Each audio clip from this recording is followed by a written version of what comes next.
So there are reports of a massive shakeup coming to the Fox News primetime lineup involving Sean Hannity and Laura Ingraham and others. Those have not yet been confirmed by Fox News as of this moment, so let's wait on reporting those. What I do want to tell you is that the latest attempt at a Tucker Carlson replacement since Tucker Carlson was fired, of course, Fox News has gone through a number of possible trial hosts. This latest guy is the worst of all of them so far. So as a reminder, in the immediate aftermath of the firing of Tucker Carlson, Brian Kilmeade from Fox and Friends took a shot at it, totally milquetoast, just not good.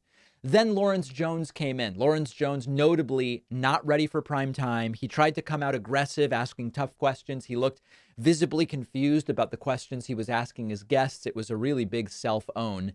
Then Trump's former press secretary, Kayleigh McEnany, completely self-absorbed to a delusional level, playing videos of herself speaking at some former RNC or whatever, really, really bad. And now Fox News this week tried out Will Cain. I'm going to show you Decoding Fox News, which is a great Twitter account to follow. Decoding Fox News made a 90-second summary of a 9-minute monologue that Will Cain did at the top of last night's show. A misogynistic rant blaming Jill Biden and Giselle Fetterman, the wife of Senator John Fetterman, blaming them for forcing Joe Biden and John Fetterman to take jobs they can't handle, attacking Senator Dianne Feinstein. It's endlessly just this was the worst one yet. Not looking good for Fox News if this is the best they can come up with. Crash it. That is so hard to watch. He's incoherent. And if we're being honest and not worried about being kind, that was one of his better moments from yesterday. That man should not be allowed to operate a power tool or drive a car, much less govern this country. Whoa. But as sad as that is for Fetterman, it's more sad for the people of Pennsylvania. How did 2.5 million people vote for Fetterman? Because the alternative was Dr. Oz.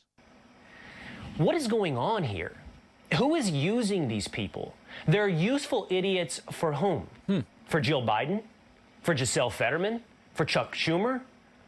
We here in the United States of America were once led by strong men. In America, we were led by visionaries who not only won a revolution against an empire, but had the humility to limit their own power through eternal principles enshrined in a constitution. Dear God. Titans, historic titans. And globally, we were led by men who, between glasses of brandy and scotch, stared down not only a tyranny, but also weaklings on their own team in order to win a world war. Hard. You know, we once had Washington and Jefferson and Madison, and now we have Florida legislatures doing TikTok dances on the well of their legislature body. Now we have Biden. Now we have Fetterman. Now we have Feinstein.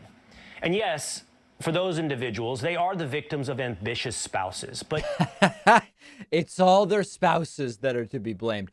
So top line, could not be less newsworthy, could not be more of a snooze fest to see Will Cain host Tucker Carlson's old show. Here's one other funny moment. He tried to defend the actions of suspended NBA player Ja Morant. And without even looking at notes, Stephen A. Smith explains to Will Cain the totality of what's gone wrong with Morant, and Will Cain just has nothing to say. See on the side of your screen, he's flashing a gun in an Instagram live video. I said earlier this week, Stephen A., that I don't think he should be suspended for what amounts to dumb but legal behavior. Everyone, Stephen A., everyone has disagreed with me on this count, and I know you do as well. Yeah, because, you know, you're usually ill-informed when it comes to sports matters. That's not your forte, even though you sound great talking about it. But then when we get to the facts, you always got some slippage there. Here's the reality of the situation. He's been involved in several instances. He was involved in an incident last summer where he allegedly got into an issue with a high school prospect, came out of his house with a gun. There was another issue involving a friend in Indianapolis where after a game, some kind of laser, red dot laser, was being pointed in the direction of some folks with the Indiana Pacers party. Then there was the issue he got suspended over for 8 games that cost him over $600,000. Now there's this. He had met with the commissioner, Adam Silver, of the National Basketball Association, looked him dead in his face and essentially told him, this is not me, this is not indicative of my character, and it won't happen again. And yet turns around and this kind of thing happens. So when you're looking at it in a vacuum and you're thinking about the fact that no laws were broken, no crime was committed, and obviously he plays in the state. I don't know which car, where he was in terms of when he was in the car for the latest incident, but he plays for the Memphis Grizzlies. That's in Tennessee, and obviously in Tennessee, you don't even need a permit to carry. So he didn't break any laws or anything like that. But the NBA is a private industry, and they don't want to be associated with that because they remember what it was like in the 80s when the league was on tape delay. Will Cain desperate to try to make some point, but he just knows nothing about this, and Stephen A. Smith completely schooling him. So bottom line, not ready for prime time. Another failed attempt at replacing Tucker Carlson, who's relaunching his show on Twitter, I guess, very soon. It will be very interesting to see what becomes of the new Fox News lineup. But I don't think Will Cain is going to be the steward of that new primetime lineup, and ratings not good.